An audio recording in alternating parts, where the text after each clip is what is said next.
কোরবানি গোশত ফ্রিজে সংরক্ষণ বা শুকানো করা যাবে কিনা? কোরবানি গোশত রান্না করে বিতরণ করা উত্তম নাকি কাঁচা গোশত দান করা উত্তম?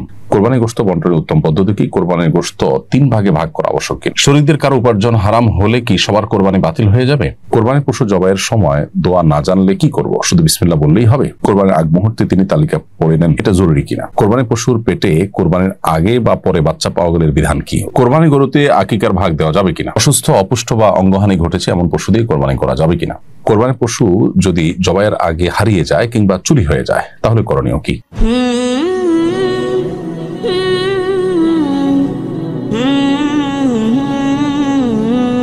কোরবানি গোশত ফ্রিজে সংরক্ষণ বা শুকানো করা যাবে কিনা? কোরবানির গোশত ফ্রিজে সংরক্ষণ করে যেমন খাওয়া যাবে, একইভাবে রোদে শুকিয়ে সেটাকে সংরক্ষণ করে রান্না করে খাওয়া যাবে। এটি কোনো নাজায়েজ বিষয় নয়। আমাদের সমাজে একসময় মানুষের মধ্যে এটি কুসংস্কার জন্য বিশ্বাস ছিল যে কোরবানি গোশত শুকিয়ে খাওয়া যায় না, ফ্রিজে রাখা যায় না। মূলত দুইটাই করা যাবে। এটা ঠিক যে পুরো কোরবানির পশুর গোশতটাই আপনি সংরক্ষণ করে দিলেন, সামান্য কিছু দিলেন বা দিলেন না, এটা উত্তম নয়। সন্দেহাতীত ভাবে এটি পুরোটাই আমরা আল্লাহর উদ্দেশ্যেই নিবেদন করে ফেলেছি। মূলত এর কোনোটাই আমাদের কাছে ব্যাক আসার কথা নয়। অন্য সাধারণ দান যেরকম দান করলে সেটা দিয়ে দিতে হয়, এটা এক প্রকার আল্লাহর উদ্দেশ্যে আমি নিবেদন করলাম, দানের মতোই। এটা আমার কাছে ব্যাক আসার কথা নয়। আল্লাহ তাআলা আমাকে তিনি উপহার হিসাবে দিয়েছেন। আমরা বলেছি আল্লাহ আপনাকে দিয়েছি, আল্লাহ সেটা অ্যাকসেপ্ট করে আমাদেরকে আবার খেতে দিয়েছেন। অতএব সেটার সবটুকু না খেয়ে আল্লাহর নির্দেশনা মোতাবেক কিছু খেয়ে কিছু দান করা উত্তম। কি যদি কেউ রেখে দেন, রেখে খান, তার কোরবানি হয়ে যাবে। কোরবানি গোশত রান্না করে বিতরণ করা উত্তম নাকি কাঁচা গোশত দান করা উত্তম? সন্দেহাতীত ভাবে যদি আপনি রান্না করে বিতরণ করেন সেটা বেশি ভালো, কারণ সেখানে আপনার আরো কষ্ট এবং পরিশ্রম, অর্থ ইত্যাদি ব্যয় হয়, যার কারণে সেটা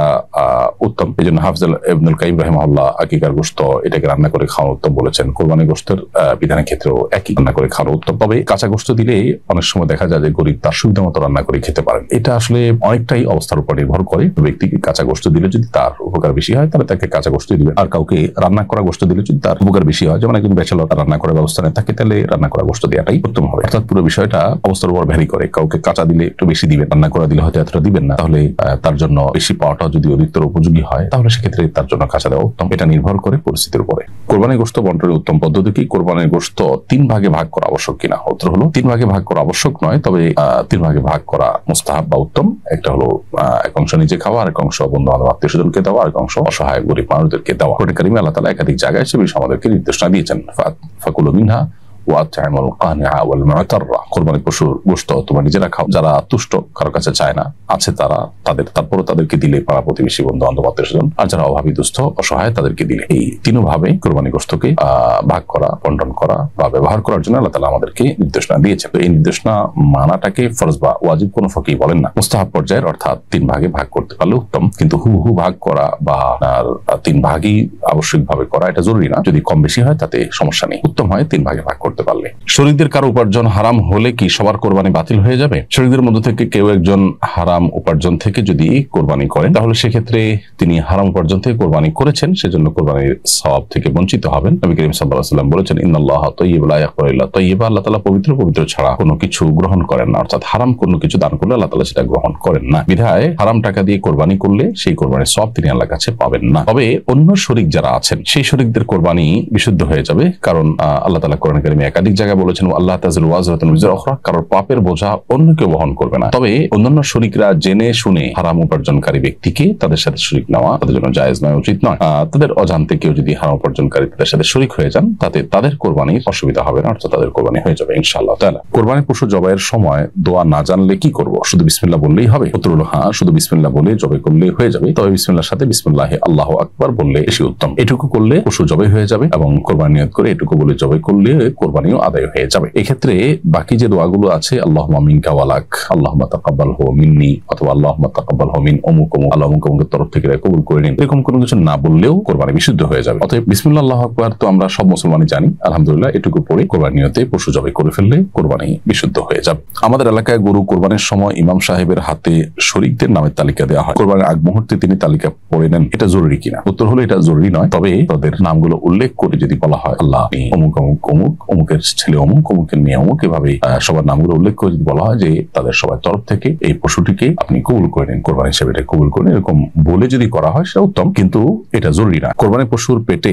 কোরবানির আগে বা পরে বাচ্চা পাওয়া গেলে বিধান কি? উত্তর হলো, সেই বাচ্চা জবাই করে দিতে পারেন, জবাই করে তার গোশত আপনি খেতে পারেন আপনার খেতে মন চাইলে, আর যদি রুচিতে না দেয় সেটা আপনি যা খুশি করতে পারেন, চাইলে আপনি ফেলে দিতে পারেন যদি না খেতে চান, আর জীবিত সাদাকাও করে দিতে পারেন। যদি মনে হয় যে এত ছোট বাচ্চা গরুর বা ছাগলের সেটা আমরা জবাই করলে আসলে খেতে পারবো না বা আমাদের রুচিতে কুলাবে না বা খাওয়া হবে না, সেক্ষেত্রে আপনি যদি সাদাকা করতে চান সেটা সাদাকাও করে দিতে পারেন। ওই বাচ্চাটা কোনো গরিব দুঃখী অভাবী মানুষকে দান করে দিলেন, সেটাও করতে পারেন, তবে নিজে ভোগ করে রাখতে পারবেন না। কোরবানি পশুর পেটে যা কিছু আছে সেটাও হয় কোরবানি করবেন না হলে সাদাকা করে দিবেন জীবিত অবস্থাতে। কোরবানি গরুতে আকিকার ভাগ দেওয়া যাবে কিনা? উত্তর হলো, কোরবানি গরুতে আকিকার ভাগ অনেক ওলামা ইকরামের মতেই দেওয়া যাবে, বিশেষ করে আমাদের ওলামা ইকরাম ওলামায়ে আহনাফ দেওয়া যাবে সেই মত দিয়ে থাকেন। আরবের ওলামা ইকরাম, সৌদি আরবের ওলামা ইকরাম সহ হাম্বলি মাযহাবের ওলামা ইকরাম অনেকেই বলেন যে দেওয়া যাবে না। উভয় পক্ষের ওলামাদেরই যার যার মতের সপক্ষে যুক্তি এবং দলিল প্রমাণ রয়েছে।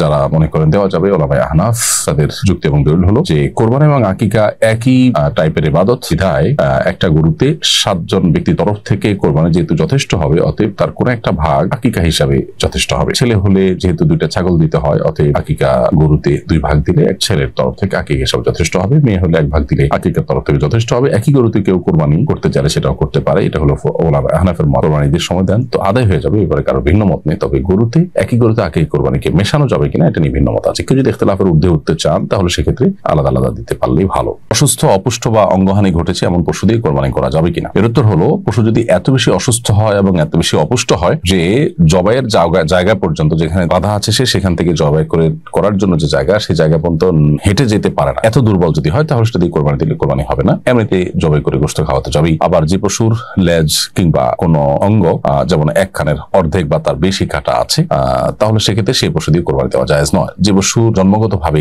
লেজ নেই, সে পশু দিয়েও কোরবানি দেওয়া জায়েজ নয়। অন্ধ পশু, যে পশু ঘাস কোনটা ঘাস নয় এতটুকু ফারাক পার্থক্য করতে পারে না, এরকম যদি অন্ধ হয় তাহলে সেই পশু দিয়ে কোরবানি দেওয়া জায়েজ নয়। ঠিক একইভাবে যে পশু 3 পায়ে চলে, 1 পা মাটিতে রাখতেই পারে না বা ভর করতে পারে না, এমন পশু দিয়েও কোরবানি দেওয়া জায়েজ নয়। অর্থাৎ একেবারে সুস্পষ্ট অসুস্থ, অঙ্গহানি হয়েছে সামান্য পরিমাণ এবং অর্ধেক বা তারও বেশি কোন একটা অঙ্গহানি হয়েছে এরকম, বা একেবারে অপুষ্ট, দুর্বল, অন্ধ এরকম পশু দিয়ে কোরবানি দিলে কোরবানি বিশুদ্ধ হবে না, সেটা জবাই করে গোশত খাওয়া যেতে পারে। শিংবিহীন অথবা শিং ভাঙা পশু দিয়ে কোরবানি করার বিধান। শিংবিহীন পশু দ্বারা কোরবানি করা জায়েজ, কিন্তু শিং যদি ভেঙে যায়, অর্থাৎ ভাঙার কারণে শিংবিহীন হয়েছে এমন যদি হয়, তাহলে সেক্ষেত্রে অগ্রভাগ ভেঙে গেছে, আগা সামান্য একটু ভেঙে গেছে, তাতেও কোরবানি জায়েজ হবে। আর যদি গোড়া থেকেই ভেঙে যায় তাহলে এর ফলে যদি মস্তিষ্ক ক্ষতিগ্রস্ত হয় তাহলে তা দ্বারা কোরবানি জায়েজ হবে না। এমনিতেই জন্মগতভাবে শিং নেই এরকম যদি হয়, বয়স নির্দিষ্ট বা নির্ধারিত বয়সে পৌঁছালে সেটা দিয়ে কোরবানি দেওয়া জায়েজ হবে। কিছুটা দুর্বল দেখে কেউ কিনলো, তার টাকা কম আছে সেজন্য, তাহলে সেটা কোরবানির জন্য ক্ষতিকারক না, কোরবানি হয়ে যাবে। অবশ্য আল্লাহর রাহে কোরবানি করার ক্ষেত্রে যতটা ফ্রেশ হবে, যদি আর্থিক সম্মতি থাকে ততই ভালো,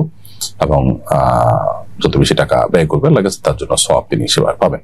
কোরবানির পশু যদি জবাইয়ের আগে হারিয়ে যায় কিংবা চুরি হয়ে যায় তাহলে করণীয় কি? কোরবানির পশু জবাইয়ের আগে যদি হারিয়ে যায় বা চুরি হয়ে যায় তাহলে সেক্ষেত্রে নেসাবের মালিক যদি হন, অর্থাৎ পশু হারিয়ে গেছে তারপরও আপনার কাছে যে টাকা আছে, যে সম্পদ আছে, তা দিয়ে আপনি নেসাবের মালিক 52 তোলা রূপা কেনার মতো সচ্ছল আপনি যদি থাকেন, তাহলে সেক্ষেত্রে অন্য পশু কিনে আপনাকে কোরবানি করতে হবে। আর যদি পশু চুরি হয়ে গেছে, হারিয়ে গেছে বা মারা গেছে, এরপরে আপনার যে সম্পদ আছে সেটা নেসাব পরিমাণ নাই, ধরুন আপনার কাছে ছিলই মোট 90,000 টাকা, আপনি 50,000 টাকা দিয়ে পশু কিনেছেন বা 30,000 টাকা দিয়ে পশু কিনেছেন, এখন যে টাকা আছে তা দিয়ে তো আর আপনার 52 তোলা রূপা কেনার মতো টাকা নয়, তাহলে নেসাবের নিচে চলে আসলে তাহলে সেই ব্যক্তির উপর কোরবানি আবশ্যক হবে না। আর যদি নেসাবের মালিকানা থাকে চুরি হওয়ার পরও, তাহলে আরেকটা পশু কিনে আপনাকে কোরবানি করতে হবে।